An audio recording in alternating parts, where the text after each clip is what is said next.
I found the biggest zucchini at the farmer's market the other day, and because I love galettes so much, that's exactly what I'm gonna make.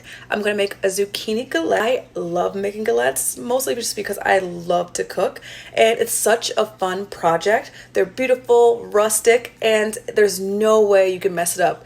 Actually, the imperfections are what make galettes so beautiful. So I'm gonna show you how to make a galette step by step, just in case you ever want a fun project or to bring a beautiful dish to a family gathering, or if you just want something really cool to make and fun to do.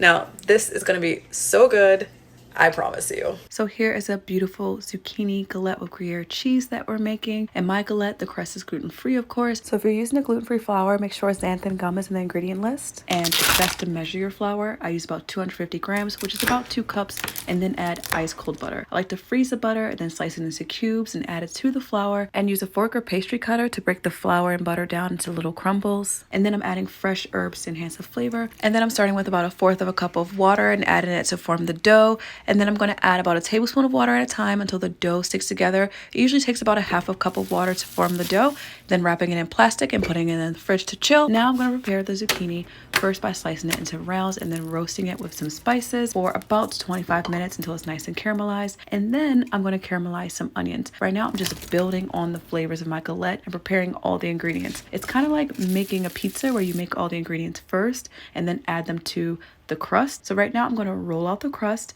The best way to roll it out is to add parchment paper on top, press down to flatten it, and then use a rolling pin to roll out the dough. Now I'm going to add cheddar Gruyere cheese. You can use any cheese you like as your base. I'm adding the caramelized onions, and then I'm going to layer on the zucchini. Now you're just about done. All we're going to do is fold over the edges and then use our fingers to press the dough into each other to seal in any openings, and then brush the crust with an egg wash so that it's nice and golden when it's done.